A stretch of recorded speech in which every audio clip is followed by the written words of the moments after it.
ওখানে দলিল দিতে হবে। ইমাম ইয়াহইয়া ইবনে মাঈন কে তুমি তো জানো না, ইমাম ওয়াকি ইবনুল জাররাহ কে তুমি তো জানো না, হাফিজ ইবনে হাজার আসকালানি কে তুমি জানো না, ইমাম যাহাবি কে তুমি জানো না, হাফিজ জালালউদ্দিন সুয়ুতি কে তুমি জানো না, ইমাম জাইনুদ্দিন ইরাকি কে তুমি জানো না, হাফিজ জারকাশি কে তুমি জানো না, ইমাম আব্দুল বাকি জুরকানি কে তুমি জানো না, ইমাম শিহাবউদ্দিন কাস্তালানি কে তুমি জানো না, বদরউদ্দিন আইনি হানাফি কে তুমি জানো না, মোল্লা আলী কারি হানাফি কে তুমি জানো না, শেখ আব্দুল হক মুহাদ্দিস দেহলভী কে তুমি জানো না। তুমি জানো আসি রে ভাই, আসি। এগুলি চলবে না রে ভাই, এলমি তাহকিক বাড়াইতে হবে। আলাউদ্দিন জাহাদির বকা দিতে পারেন, দেন, কিন্তু আমি চাই আগামীর ভবিষ্যতে আমাদের যুব সমাজ, আমাদের তরুণ সমাজ, আমাদের পরবর্তী প্রজন্ম তারা জাদ্রেল আলেম হোক, মঞ্চে গিয়ে যেমনি ভাবে কোরআন হাদিস বলবে তেমনি ভাবে নবী রাসূলের শান গাইবে, ওলি আল্লাহর গান গাইবে, ঠিক কিনা বলেন? শুধু গান নির্ভর হবেন না, ম্যাচিং করেন, রাগ করবেন না। শহীদুল্লাহ বাহাদুরের ঘটনা থেকে আপনাদের শিখতে হবে। আজীবন কি শহীদুল্লাহ বাহাদুরই ঠেকাবে? আপনাদেরও দায়িত্ব নিতে হবে। ওয়াজ শুরু করার আগে কথাটা বলে ফেললাম, যাই হোক আমি তো আলোচনা শুরু করিনি, জাস্ট এই কথাগুলি দিয়ে একটা শেয়ার করলাম। আসুন ওয়াজ গাউসে পাকের শানে কিছু বলবো, এর আগে সবাই মিলে একটু জিকির করি, করবেন? সবাই জিকির করবেন ইনশাআল্লাহ। ইসমে জাত আল্লাহ আল্লাহ আল্লাহ আল্লাহ আল্লাহ আল্লাহ। কই জিকির করেন নাই? ফাকরি বাইন্দা বসেন, জিকির করেন। আল্লাহ আল্লাহ আল্লাহ, মাশাআল্লাহ।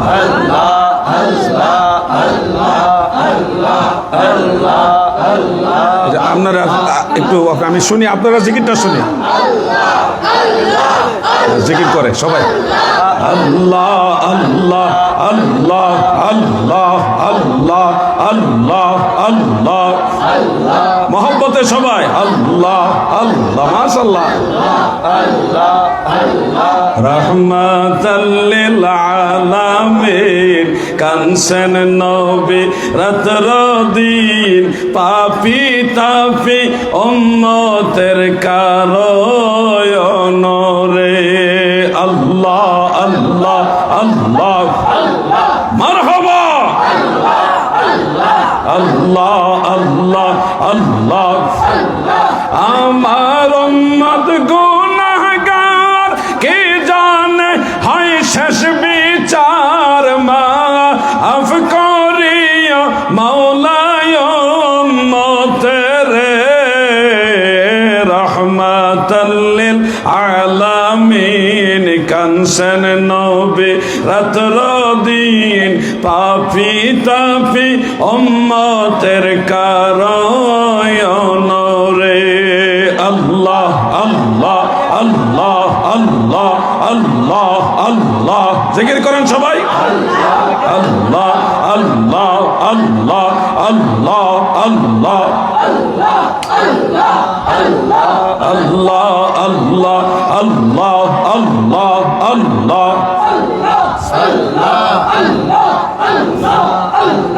আল্লাহ আল্লাহ আল্লাহ আল্লাহ আল্লাহ আল্লাহ আল্লাহ। লা ইলাহা ইল্লাল্লাহু মুহাম্মাদুর রাসূলুল্লাহ সাল্লাল্লাহু আলাইহি ওয়া আলিহি ওয়া সাল্লাম। হুজুর গাউসুস সাকালাইন শেখ সৈয়দ মহিউদ্দিন আব্দুল কাদের জিলানী বাগদাদি রহমাতুল্লাহ আলাইহি, গত বছর আমি গাউসে পাকের দরবারে যাওয়ার সৌভাগ্য হয়েছিল। 5ই আগস্টের পরপর কিছুদিন পরে আমি ইরাকে বাগদাদ শরীফ গিয়েছিলাম। গাউসে পাক যেই রুমের মধ্যে চুর ধরে কুতুব বানাইছিলেন, সেই রুমের মধ্যে আমার যাওয়ার, সেই রুমের কাছে যাওয়ার মতো সুযোগ হয়েছে আলহামদুলিল্লাহ। নিজ নয়নে সে রুমটা দেখেছি। হুজুর গাউসে পাকের ঘরে চুরের ঘটনাটা জানা আছেন আপনাদের? চোর সারা রাত চুরি করে সব মাল সামানা যা কিছু নেওয়ার মতো। আমার এই ভাইরা দাঁড়ায় আছে তো মহব্বতে, আপনারা দেখেন না, দিকে তাদেরকে তারাই দিতে চান, আপনারা পিছনে বাইরে দেখে না, তো আপনারা দয়া করে একটু সুযোগ করে দেন, আপনারাও দেখেন, শুনেন, আবার পিছনে ভাইদেরকে সুযোগ দেন। আপনারা রাগ হয়েন না, ওনারা তো মহব্বত করে আসছে, তারাই দিয়েন না। আমরা সবাই মিলেমিশে, তাই না? দুইটা কথা বলি মনোযোগ দিয়ে। আমাদের মোকাররম বাড়ি সাহেব কিছুক্ষণের মধ্যেই চলে আসবেন, উনি আসলে আমি মাইক ছেড়ে দিব। গাউসে বাগের ঘরে সে চোর যখন চুরি করে সব মাল সামানা একসাথে করলো, এখন সে মাল সামানা নিয়ে ঘর থেকে বের হবে, কিন্তু এই চোরে আর দরজা খুঁজে পায় না। চতুর্দিকে আইডিয়া করে করে ঘুরতেছে, কোনো দিকে দরজা খুঁজে পাচ্ছে না, দরজাই নাই। সুবহানাল্লাহ বলেন। আল্লাহর কুদরতে দরজা ওয়াল হয়ে গেছে, মানে বন্ধ হয়ে গেছে একেবারে। তাহাজ্জুদ নামাজ পড়ার জন্য হুজুর গাউসুল আজম বড় পীর আব্দুল কাদের জিলানী রহমাতুল্লাহ আলাইহি তিনি তখন উঠলেন, আলো জ্বালালেন, জ্বালিয়ে দেখে একজন অজ্ঞাত অপরিচিত লোক। গাউসে পাক বললেন, তুমি কে? সে তখন সত্য স্বীকার করলো, হুজুর আমি চোর। সে কে? তুমি কেন আমার ঘরে চুরি করতে আসলে? সে বলল, হুজুর আমি ক্ষুধার্ত, আমার পরিবারের লোকেরাও সন্তানেরাও ক্ষুধার্ত, পেটের দায়ে আপনার ঘরে চুরি করতে আসছি। হুজুর আমি চোর, আপনার ঘরে চুরি করতে আসছি, আমি স্বীকার করি। গাউসে পাক বলে, তুমি কি সত্য বললে? সে আল্লাহর কসম করে বলতেছে, আমি সত্য বললাম। গাউসে পাক বললে, তুমি যেহেতু আমার ঘরে চুরি করতেই আসছো, তোমাকে আমি খালি ফেরত দিব না, তুমি ওযু করো, আমার সাথে নামাজ পড়ো।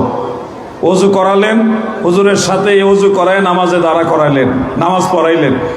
তাহাজ্জুদ নামাজ পড়াইয়া সে চোরাকে হুজুরের সাথেই নামাজের কায়দায় বসায়া এমন এক তাওয়াজ্জুহ ইত্তেহাদি দান করলেন, সেই এক তাওয়াজ্জুতে আল্লাহর ওলি হয়ে শহরের কুতুব হয়ে গেছে। সুবহানাল্লাহ বলেন। সেই ঘর আল্লাহ যদি তৌফিক দিয়ে কখনো গিয়ে দেখবেন, এসব জায়গা দেখলে ঈমান তাজা হয়। আল্লাহর ওলিরা তাওয়াজ্জুহ দিতে পারে, এই বিশ্বাস আমাদের আছে। আপনাদের আছে কিনা বলেন? শোনেন, মনে রাখবেন, একটা রিমোট দিয়ে বন্ধ টেলিভিশন চালু করে দেওয়া যায়, আবার চালু করা টেলিভিশন বন্ধ করে দেওয়া যায়। রিমোটের সাথে টেলিভিশনের কোনো তারের যোগাযোগ থাকে না, দূর থেকে এটার দিকে মুখ করে টিপ দিলেই বন্ধ, টেলিভিশন চালু হয়ে যায়। আজব দর্শন টেলিভিশন দেখবি যদি, আয় রে আয়। এটা একটা রূপক কথা। এই কালবের মধ্যে অনেক কিছু দেখা যায়। যেমন ধরেন, আসমানের একটা বিশাল সূর্য পৃথিবীর চেয়ে 9,30,00,000 মাইল দূরে এটা অবস্থিত। এত বড় যে পৃথিবীর সাথে এটার যে কোনো সমতার তুলনা দিবেন কোনো সুযোগ নাই। এত বড় বিশাল সূর্যটা, কুয়াশার যে শিশির থাকে, কুয়াশার পানি ধান গাছের মাথায় সামান্য জলে জমে আছে। আপনি যদি ভালো করে লক্ষ্য করেন, এই বিশাল সূর্যটা ছোট্ট কুয়াশার পানির ভিতরেও দেখা যায়। এত বড় সূর্যটার ভিতরে দেখা গেল কিভাবে? আপনার এই কালটা হলো ছোট, কিন্তু আপনার এই কালটা ওই কুয়াশার পানির নেয়। আপনি চাইলে ওই যে আজব দর্শন টেলিভিশন দেখবি যদি, আয় রে আয়, এখানে আপনি অনেক কিছু দেখতে পারবেন। আল্লাহর ওলিদের পাওয়ারই থাকে কালবের মধ্যে। ইমাম বুখারী রহমাতুল্লাহ আলাইহি তার সহিহ গ্রন্থের প্রথম খণ্ডে 7 পৃষ্ঠার মধ্যে তরজমাতুল বাবের মধ্যে একখানা হাদিস শরীফ কোট করেছেন। বাবু কাউলিন নবী সাল্লাল্লাহু আলাইহি ওয়াসাল্লাম, আনা আ'লামুকুম বিল্লাহি ওয়া আন্নাল মা'রিফাতা ফিলুল কলব। আল্লাহর হাবিব বলেন, উম্মতেরা শুনো, আমি তোমাদের সবার চেয়ে আল্লাহকে বেশি জানি। ওয়া আন্নাল মা'রিফাতা ফিলুল কলব, আর মারিফত হলো কালবের ক্রিয়া। এই কালবের মধ্যে আল্লাহর মারিফত থাকে। ওই যে আমরা বলি কুলুবুল মুমিনিনা আরশুল্লাহ, বলি কিনা? তাসাউফপন্থী সবাই বলে থাকেন কুলুবুল মুমিনিনা আরশুল্লাহ, মুমিনের কালব হলো আল্লাহর আরশ। এই কথাটা কোন অর্থে, কোন ব্যাখ্যায়, এটা আজকে জেনে নেন। আল্লাহ তাআলা তো অমুখাপেক্ষী, আল্লাহ কোনো কিছুর মুহতাজ না, কোন স্থান কাল পাত্রের মুখাপেক্ষী আল্লাহ তাআলা নন। কুল হুয়াল্লাহু আহাদ আল্লাহুস সামাদ, এই যে আল্লাহুস সামাদ, সামাদ আল্লাহ তাআলার একটা গুণবাচক নাম, যার অর্থ হলো অমুখাপেক্ষী। কোন স্থান কাল পাত্রের মুখাপেক্ষী, অর্থাৎ কোথাও আল্লাহর যাওয়া লাগে না, কোথাও আসা লাগে না, এগুলি আমার আল্লাহর শান নয়। যদি কেউ মনে করে আল্লাহ আরশে বসে আছে, এটাও আহলে সুন্নাত ওয়াল জামাতের আকীদা হিসেবে গণ্য হবে। আল্লাহ বসাও লাগে না, দাঁড়াও লাগে না। আল্লাহ তাআলা তিনি বেমিসাল, বেনজির, বেনওয়াজ। আল্লাহকে নিয়ে চিন্তা করার মতো জ্ঞান আমাদের নাই, কারণ তিনি অসীম আর আমাদের জ্ঞান হলো সসীম। আল্লাহ তাআলা এমন এক সত্তা যাকে নিয়ে গবেষণা করার মতো ক্ষমতা আমাদের ব্রেইনের নাই। এই জন্য দয়াল নবীজি বলেছেন, লা তাফাক্কারু ফি জাতিল্লাহ, তোমরা আল্লাহর জাত নিয়ে গবেষণা করবে না। তাহলে হুজুর ওই কথা যে বলে কুলুবুল মুমিনিন আরশুল্লাহ, মুমিনের কাল আল্লাহর আরশ, এটার অর্থ কি?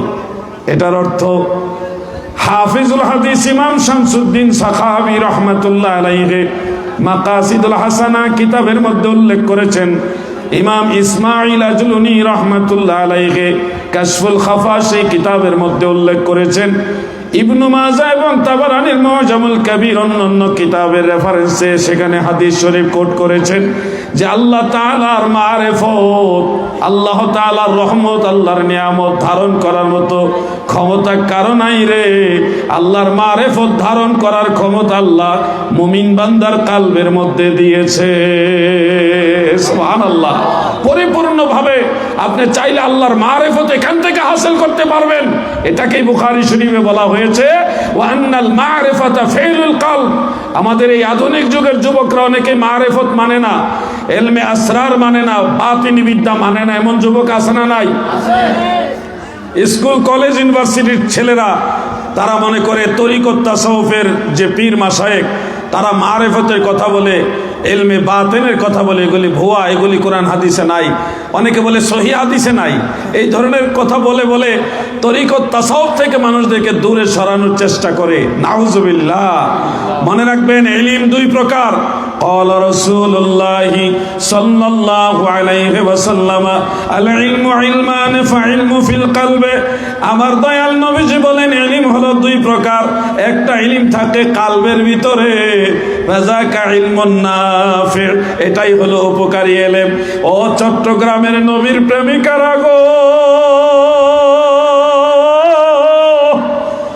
একটা ইলম থাকে ওয়া ইলমু আলাল লিসান, জিহ্বার উপরে যেটা জবান দিয়ে উচ্চারণ করে বলা যায় এমন ইলম আছে, যেটা আমরা আপনাদেরকে বলি ফিকার ইলম, শরীয়তের মাসআলা মাসাইল বলার ইলম।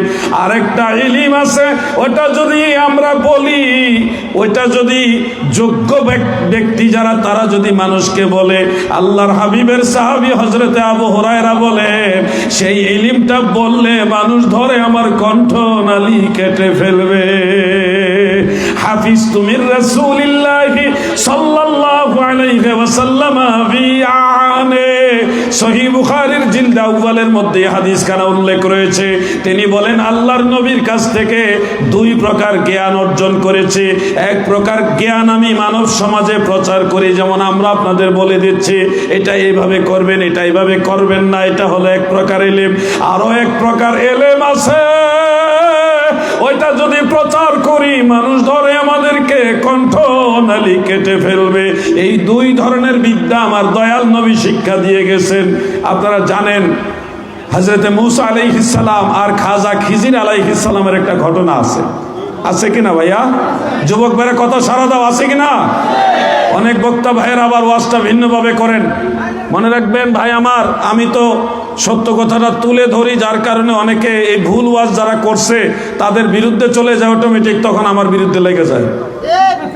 কি একটা মুসিবতে আছে আমি জানেন। সত্য কথা বলাও যাবে না এখন, এমন এক জামানা এখন অতিক্রম করছি আমরা। অনেকে বলে আল্লাহর নবী মূসা আলাইহিস সালাম জ্ঞান ইলমে বাতিন বা ইলমে মারিফত শিক্ষার জন্য আল্লাহর ওলি হযরত খিজির আলাইহিস সালামের কাছে গেছে। নবী হওয়ার পরেও একজন ওলির কাছে জ্ঞান আহরণ করার জন্য গেছে। এই ধরনের কথা বলা হয় কিনা বলেন? হয়। এই ধরনের বক্তব্য দেওয়া যাবে না। ইমানের খাতরা হবে, ইমান নষ্ট হওয়ার জন্য কারণ হবে। পীর সাহেব যদি বলে, পীর সাহেবেরও শিখার শেষ নাই, জ্ঞান সবাইকে শিখতে হবে। খাজা খিজির আলাইহিস সালামকে যদি শুধুমাত্র ওলি হিসেবে আপনারা ধরেন, তাহলে মূসা আলাইহিস সালাম নবী এবং রসুল, নবী এবং রসুল, ওনার উপরে তওরাত কিতাব নাজিল হয়েছে। আমাদের নবীজির পরে সমস্ত নবী রাসূলদের মাঝে হযরতে মূসা আলাইহিস সালাম আল্লাহ তাআলার সাথে সবচেয়ে বেশি কথা বলছে। আল ইতকান ফি উলুমিল কুরআন একটা কিতাব আছে, আলিয়া মাদ্রাসার কামিলে তাফসীর বিভাগে পড়ায়। আমার এই ভাই বলতেছে, দেখছেন আলেম যারা, আলেম থাকলে কথা বলতে মজা লাগে, বলি মারহাবা, কারণ ওনারা তো এগুলি পড়ায়, পড়ে নিয়মিত, এগুলি তাদের সিনার ভিতরে আছে। আর জাহেল যারা আছে এরা খালি কবি তা কি ওয়াজ করে, এত কিতাব লাগবে নি, ঘটনা কর।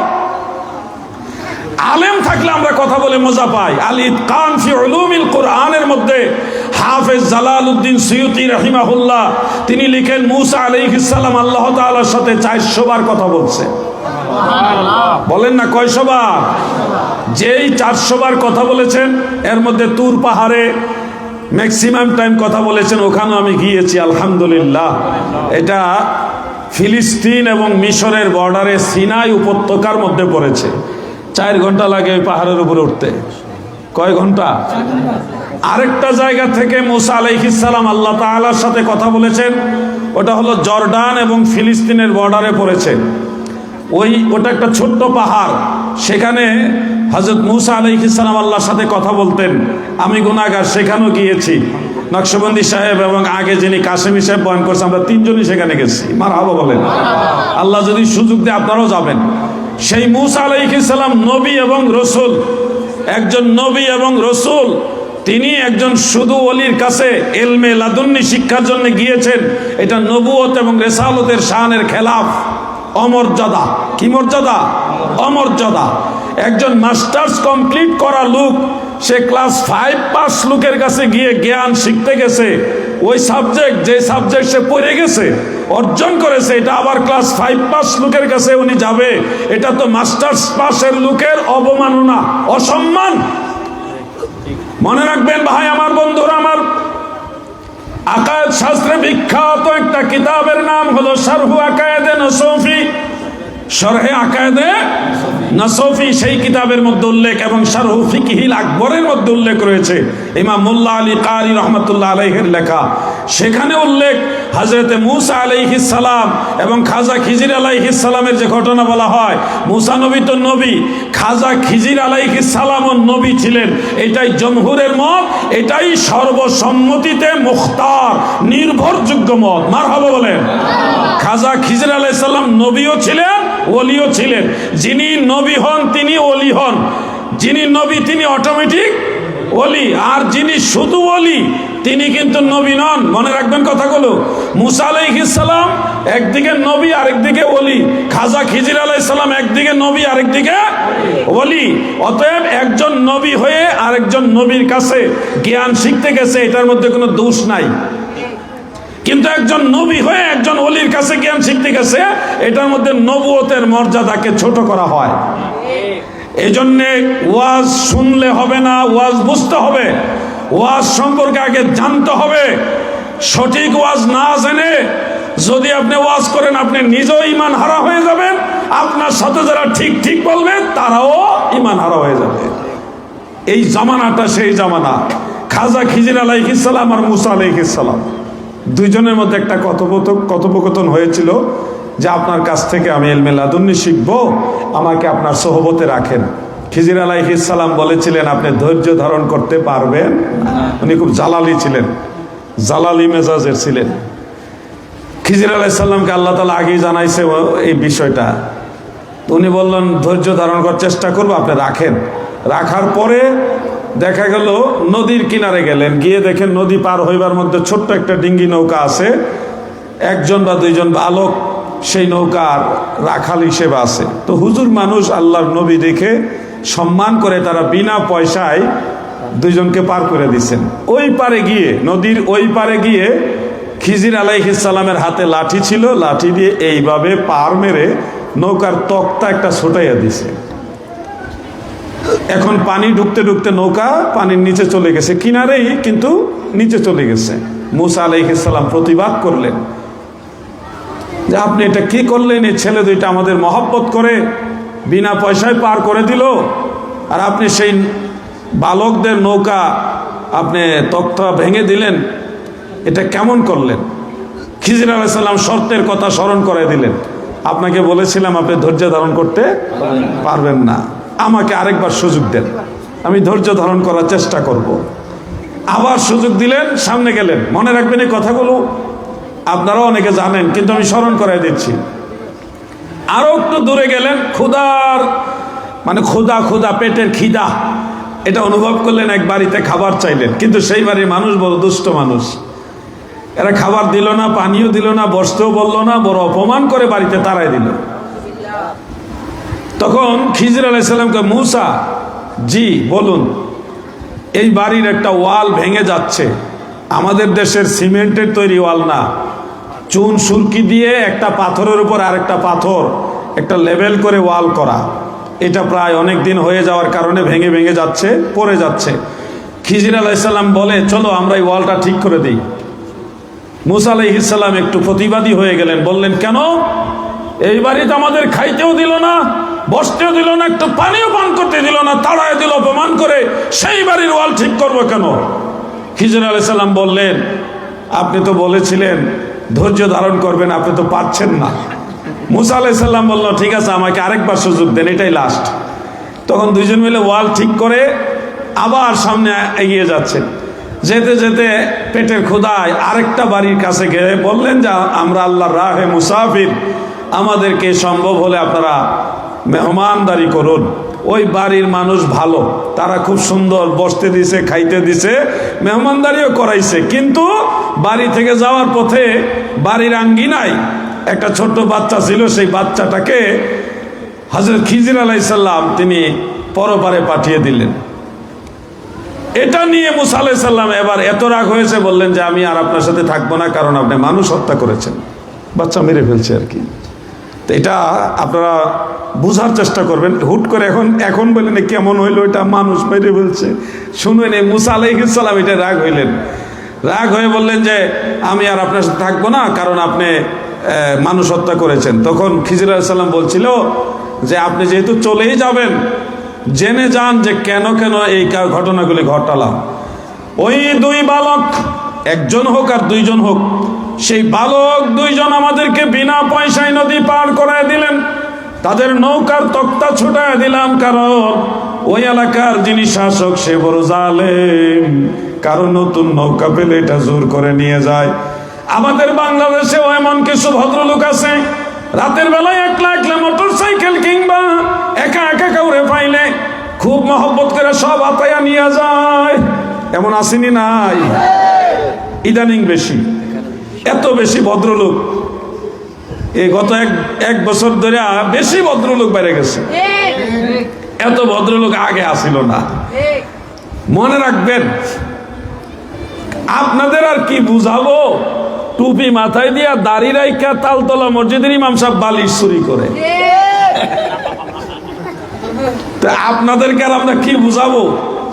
দাড়ি রাইখা টুপি মাথায় দিয়া পাঞ্জাবি গায়ে দিয়া সবে মাত্র নামাজ পড়াইছে, এই লোকে হাঁস চুরি করতেছে, মুরগি চুরি করতেছে, মুর্শিদপুর দরবারে গরু মহিষ চুরি করতেছে হুজুররা। এখন আপনারা এগুলি থেকে কি শিখবেন?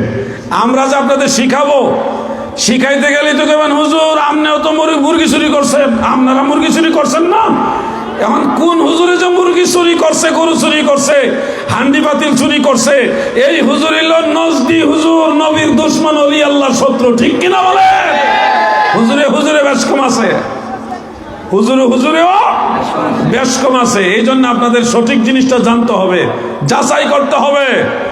ওই জন্য একটা ছন্দ মনে পড়ে ভাই, মাঝে মধ্যে বলি, ভবে হাটেতে হাটক কিনতে এসে চিনতে নারী লিপিত লোকে মিকেল, বাহিরের রূপে ধাঁধা লাগিল রে তুই, মজিলি মা কালো দেখে ভেলো। এটা বাংলা ছন্দ, বুঝতে পারছেন না সবাই? ভবে হাটেতে হাটক কিনতে এসে, হাটক মানে সোনা স্বর্ণ, হাট মানে দুনিয়া, হাট বাজার বলতে দুনিয়াকে বোঝানো হয়েছে। হাটক মানে সোনা, ভবে হাটেতে হাটক কিনতে এসে মানে দুনিয়াতে আপনি স্বর্ণ কিনতে আইসা চিনতে নারী লিপিত কেমিক্যাল, কোনটা আসল সোনা আর কেমিক্যাল কোনটা ওইটা আপনি চিনতে পারলেন না।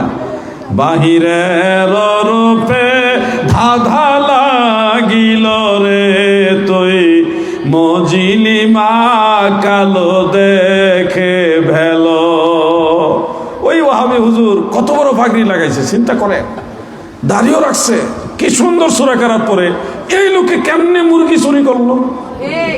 চিন্তা করার বিষয় না। মাঝে মধ্যে দুঃখ লাগে আমাদের ছোট ভাইদের সামনে শব্দগুলো উচ্চারণ করতে কষ্ট হচ্ছে আমাদের। এই যে দাড়িওয়ালা নজদি মার্কা হুজুররা ধরা পড়ে মাঝে মধ্যে বলৎকারিতে, তখন আমরা আলেম সমাজ লজ্জিত হই না? কি কথা কন না, হই না? লজ্জিত হই। এদের কারণে আজকে মানুষ ইসলাম সম্পর্কে ভুল মেসেজ নিতেছে।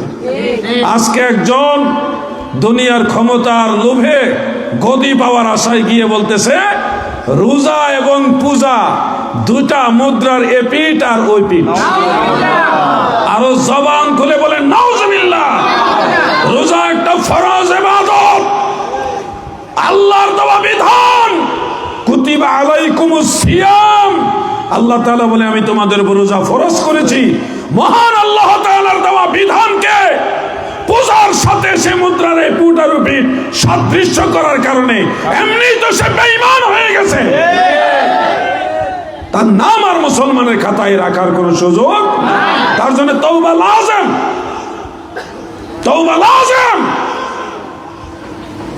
কোথায় রোজা আর কোথায় পূজা? শিরকি একটা কাজের সাথে নিয়ে আল্লাহর বিধান রোজার সাথে ম্যাচিং করছে শুধুমাত্র হিন্দু ভাইদের ভোট পাওয়ার জন্য। মাজারে গিয়ে আমরা দোয়া করি, আল্লাহ আমরা গুনাহগার, আপনার দরবারে দোয়া করার মতো যোগ্যতা আমল আখলাক আমাদের নাই গো আল্লাহ। এই জন্য আপনার ওলির দরবারে আসছি, আপনার ওলির উসিলায় আমার মনের আশা পূর্ণ করেন। এই জন্য আমরা মাজারে যাই।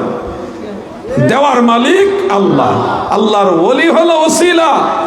সেই আল্লাহর ওলির মাজারে গেছি, এতে শিরক বেদাত মাজার পূজারি ভণ্ড কত ট্যাগ লাগাইলেন। আমরা আল্লাহর কাছে কোনো কিছু পাওয়ার জন্য মাজারে গিয়ে চাইলে আমাদেরকে কত গালি দেন, কিন্তু আপনারা তো আল্লাহর কাছেও চাচ্ছেন না, মানুষের কাছে ক্ষমতা গদি পাওয়ার আশায়, দুইটা ভোটের আশায় মানুষের কাছে গিয়ে রোজা আর পূজা এক বানাই দিতেছেন। হিন্দুদের পূজায় গিয়ে মুসলমান টুপি দাড়ি লাগায় বসে আছেন দুইটা ভোটের জন্য। এরা তো দুনিয়া পূজারি, ওলামায়ে সু, এরা দুনিয়া লোভী, ঠিক কিনা বলেন?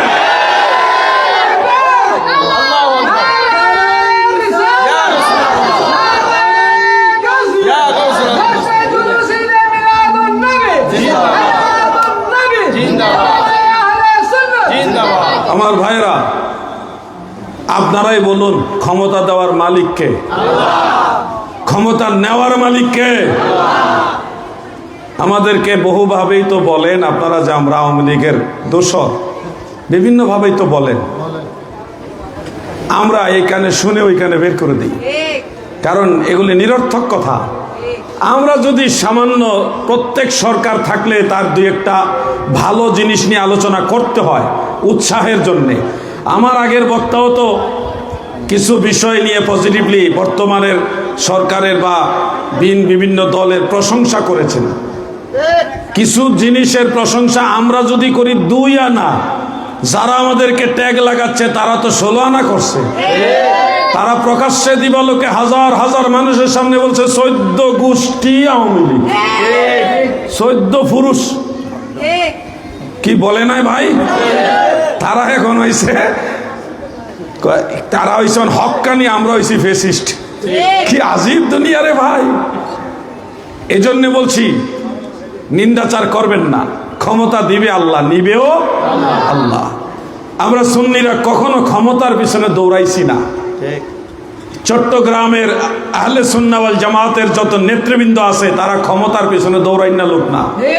হ্যাঁ, তারা মাঝে মধ্যে অনুভব করে যে এই ধরনের সুন্নি আলেমরা, পীর মাশায়েখরা যদি মানুষের সেবার জন্য নামে তাহলে মানুষের হক আদায় করা যথোপযুক্তভাবে সম্ভব হবে।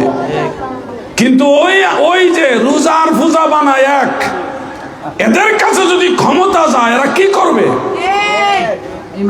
ভাই আমার, এই জন্য সতর্ক হতে হবে। কোনো রাজনৈতিক বিষয়ের জন্য বলছি না। আমরা মুসলমান, আমাদের পূজাকে যখন, আমাদের রোজাকে যখন পূজার সাথে মিলায়, কষ্ট লাগে না আপনাদের?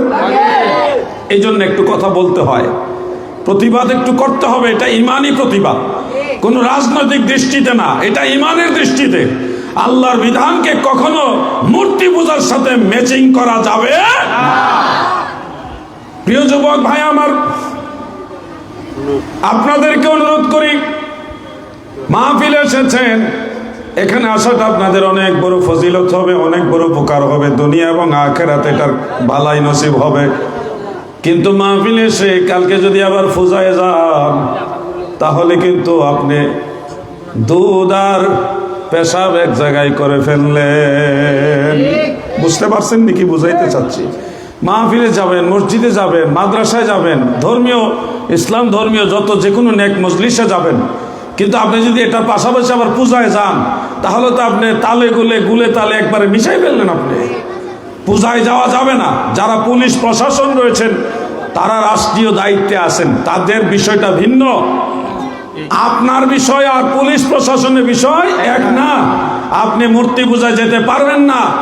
ও ভাই, যদি সেখানে গিয়ে কোনো কারণবশত সামান্য হইল ঢোল বাজনা এগুলি শুনেন, টুনুটানুর বড় বড় আওয়াজ হয়, এগুলি শুনে যদি আনন্দ অনুভব করেন তাহলে হানাফি মাযহাবের ইমামরা বলতে সে ইমান থেকে খারেজ হয়ে যাবে, ইমান চলে যাবে আপনার। কোন শিরকি কাজ, কুফরি কাজ নিয়ে আনন্দ নেওয়া যাবে না। যুবক ভাইরা, আপনাদের কাছে আমি জানতে চাই, আপনারা কি পূজায় যাবেন নাকি? এই মাহফিল থেকে ওয়াদা করেন যে আমরা শিরকের কাজে যাব না। হাত তুলে ওয়াদা করেন যে আমরা শিরকের কাজে যাব না। বলেন ইনশাআল্লাহ। হাত নামান।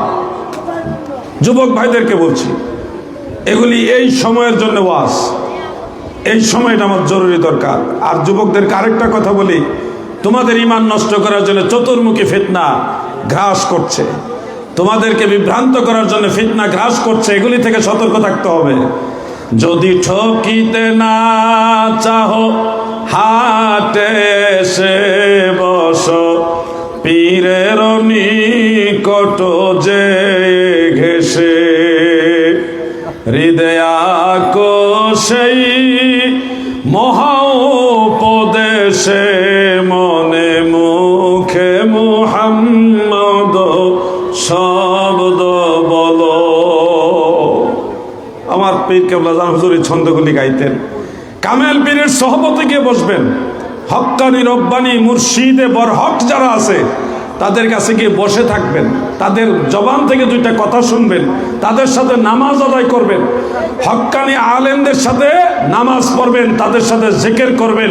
দিল পরিষ্কার হবে, দিল আখিরাতমুখী হবে, আল্লাহমুখী হবে, দিলের মধ্যে নূর পয়দা হবে। আমিন বলেন।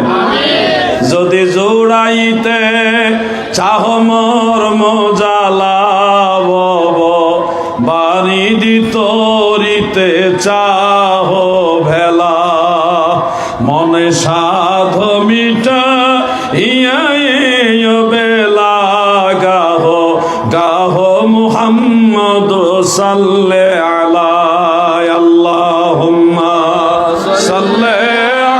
মাশাআল্লাহ।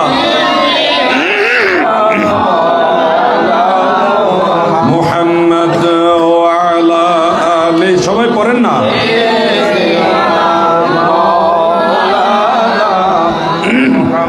আপনারা কষ্ট নিয়েন না, আসলে জায়গাটা চিকন, ওই শেষ মাথা পর্যন্ত মানুষ, শেষ পর্যন্ত মানুষ দেখাও যায় না, এত দূর পর্যন্ত মানুষ। জায়গাটা একটু চিকন হওয়ার কারণে, আবার পিছন দিকে মহিলা, আজকে শুনতে পারছি মহিলারা পুরুষের চেয়েও বেশি। মারহাবা বলেন।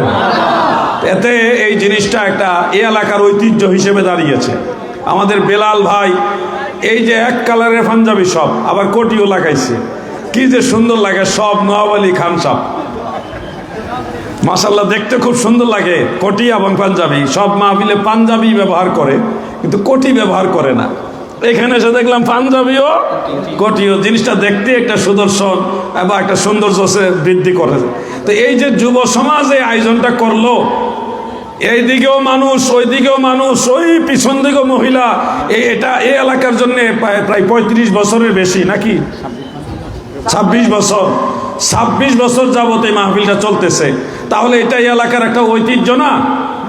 ঐতিহ্য না বলেন না? এবং সর্বসাধারণ সবার সহযোগিতায় মাহফিলে থাকে। আপনারা আসছেন বসছেন, কি আদব, আপনাদের আদব দেখে আমি বিমোহিত। দেখেন মানুষ নড়াচড়া ওইভাবে করে না, আবার দেখে না দেখে দুই একজন সাফেন দেখি না, ওই সাফেন দেখি না, এটা একটা প্রেম, এটা একটা প্রেম না ভাই? বলতেছে ভাই সাফেন আপনাদের জন্য দেখি না। এই জন্য আমার অনুরোধ থাকবে, যদি আগামীতে সম্ভব হয় আশেপাশে কোনো মাঠ থাকলে, মাঠে হইলে মানুষ বসে আরাম পাবে, আর নাইলে যেমনি আপনারা ভালো মনে করেন অমনি করেন। আমার একটা পরামর্শ আপনাদের কাছে রেখে গেলাম, মাঠে করলে জিনিসটা আরো বেশি সুন্দর হবে। এটাই ভালো নেই? মাশাআল্লাহ, ওই তবরক দিতে ভালো নাকি? আচ্ছা যাক, আল্লাহ কবুল করে, বলে না আমিন। সবাই মিলে একটু দরুদ শরীফ পড়ি, আল্লাহুম্মা। মাশাআল্লাহ, মাওলানা মুহাম্মদ ওয়া আলা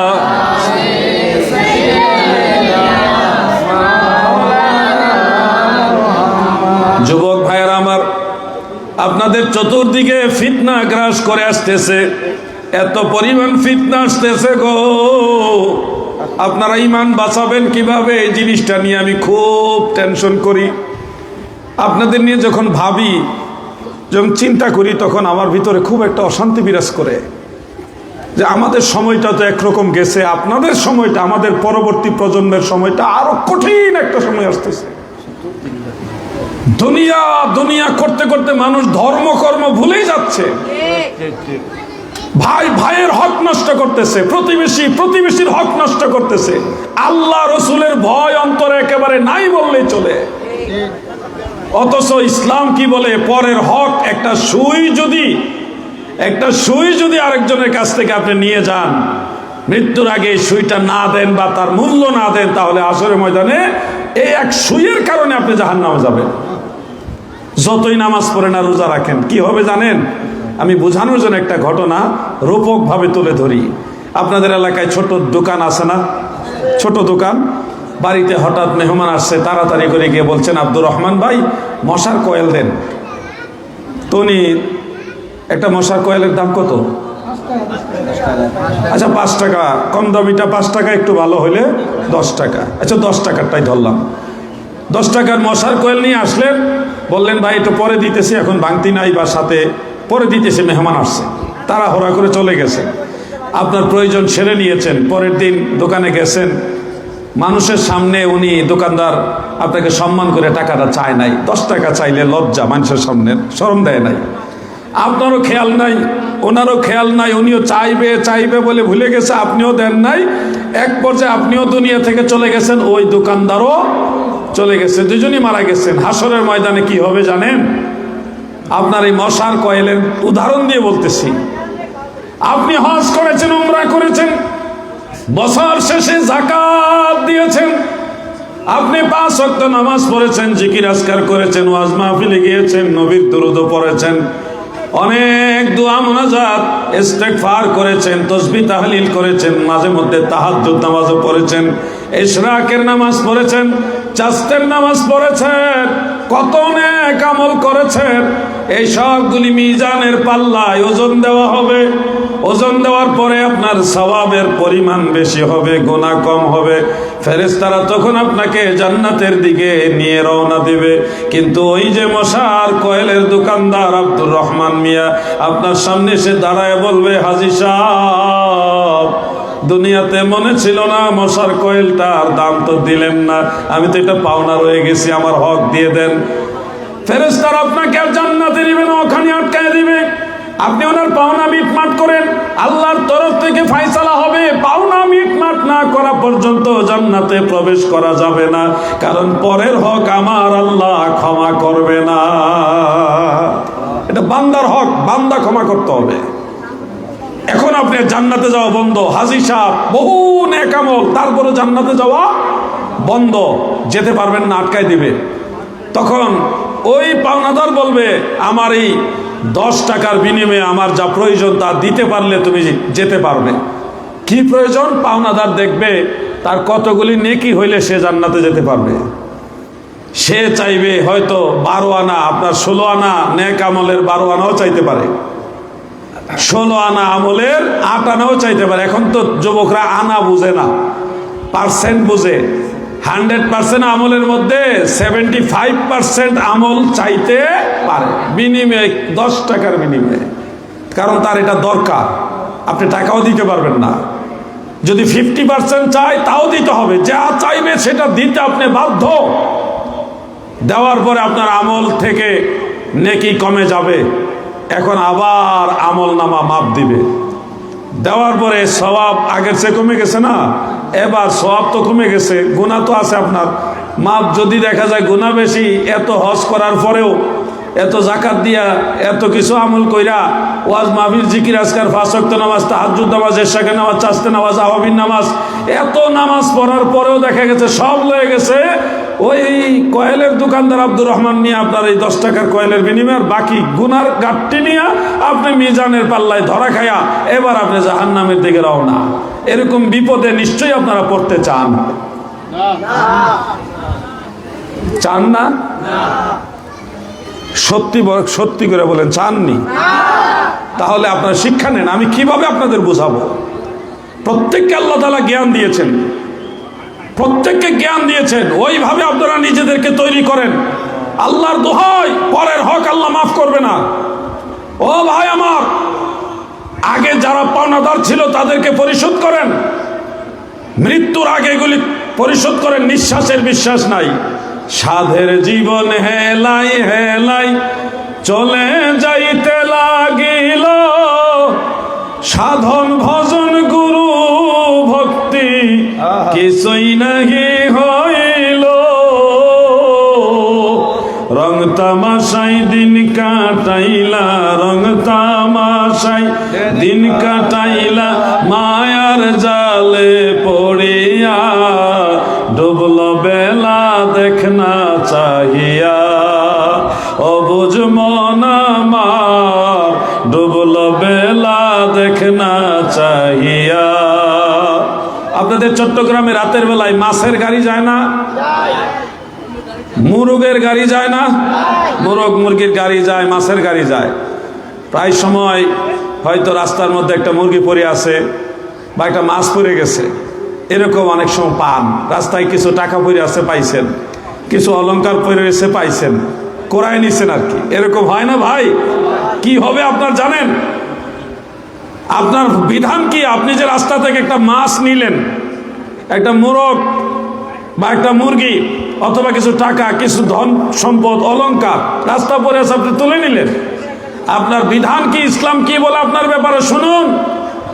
আল্লাহ রসুল সাল্লাল্লাহু আলাইহি ওয়াসাল্লাম বলেছেন, আপনার জন্য 1 বছর ওই সম্পদের প্রচার করে যে একটা মুরগি পাইছেন, একটা মাছ পাইছেন বা কিছু টাকা পাইছেন, 1 বছর পর্যন্ত আপনার টাইম, এই টাইমে এর মালিককে খুঁজতে হবে, প্রয়োজনে অ্যানাউন্স করতে হবে।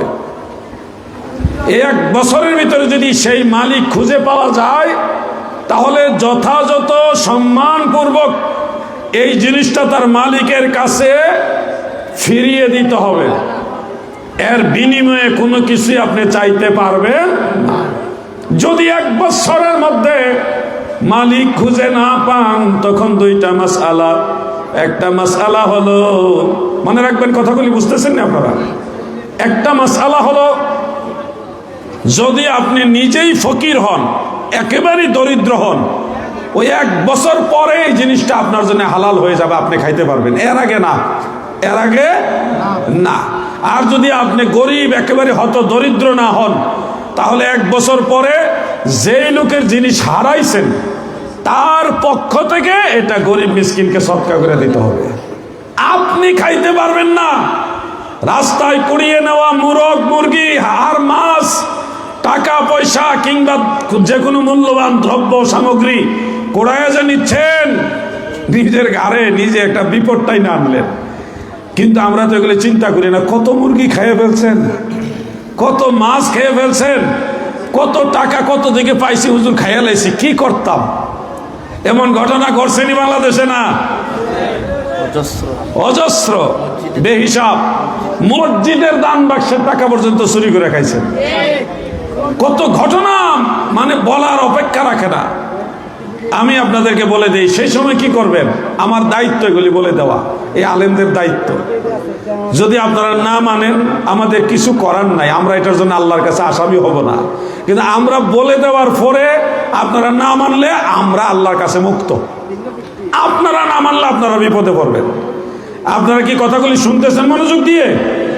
এই ধরনের ওয়াজগুলি খুব কম হয়। আমি সুদের ওয়াজ করলে মসজিদের ইমাম সাহেবের চাকরি থাকে না। অধিকাংশ ঘটনা এখন চলতেছে, আরে সুদের ওয়াজ, হুজুরে আরেক ওয়াজ ধরাই দিছে আমারে, তা আমি সেটা করবো। তবে এই মাসআলাটা বলে নেই যে এই যে রাস্তায় পড়ে থাকা হাঁস, মোরগ, মুরগি, মাছ, টাকা পয়সা, বিভিন্ন জিনিস কুড়ায় নিয়ে খেয়ে ফেলছেন, কি করবেন এখন? এখন আপনার জন্য করণীয় হলো, যেই জিনিসটা আপনি খেয়ে ফেলেছেন, এই জিনিসটার মূল্য ধরে বর্তমান মার্কেট অনুযায়ী ওইটা ওই ব্যক্তির পক্ষ থেকে সদকা করে দেন। কথা বুঝতেছেন না আপনারা? নাইলে কিন্তু এমন বিপদে পড়বেন, হাজী সাহেব হইলেও কাজ হইব না। যদি 20-12 হজ করেন, কাজ হবে না। আল্লাহর দোহাই লাগে, আল্লাহর ওলিদের শিক্ষা নেন। হুজুর গাউসুল আজম বড় পীর আব্দুল কাদের জিলানী রহমাতুল্লাহ আলাইহির আব্বা জানের ঘটনা আপনারা শুনেছেন। নদী দিয়ে ভেসে যায় একটা আপেল, হুজুরের আব্বা জান সে আপেল পাইয়া এটা খেয়ে ফেলেছেন। খাওয়ার পরে ওনার মনের ভিতরে ধাক্কা আসলো, আরে আমি কার আপেল খাইলাম, এটার মালিকের অনুমতি নিয়ে তো খাইলাম না, এটার জন্য আমার কোনো বিপদ হবে কিনা, আল্লাহর কাছে জবাব দিয়ে দেয়, আওতায় পড়বো কিনা, বিপদ হবে কিনা টেনশন করে এই নদীর কিনার ধরে ধরে হুজুরের আব্বাজান, ওই গাউসে পাকের আব্বাজান, তিনি গেলেন এই মালিকের কাছে। এই যে দেখেন একটা মাসআলা, এখানেও মাসআলা শিখে রাখেন। সেই মাসআলাটা হলো, নদীর মধ্যে মাছ আর পুকুরের মধ্যেও মাছ, দুই মাছের হুকুম এক না। পুকুরের চতুর্দিকে পার আছে, তীর আছে, কিনার আছে এবং এটার মালিক আছে। এই মাছ আপনি নিতে পারবেন না ক্রয় করা ব্যতীত, মালিকের পারমিশন ব্যতীত এই মাছ আপনি নিতে পারবেন না, ধরতেও পারবেন না। কিন্তু নদীর মাছ, এটার কোনো দুই পারে কিনার আছে, এই মাথা ওই মাথায় কিনার নাই, তীর নাই, এটার পানি স্রোত মানে অনবরত চলতেছে, স্রোত চলতেছে, পানি আসছে আর যাচ্ছে, এটার প্রবাহ অব্যাহত আছে বিধায় এখান থেকে আপনি মাছ ধরলে এটার জন্য আল্লাহর কাছে আসামি হবে না। যদি নদী দিয়ে ভেসে যায় একটা আপেল, আপনি পাইছেন, নিয়ে খেয়ে ফেললে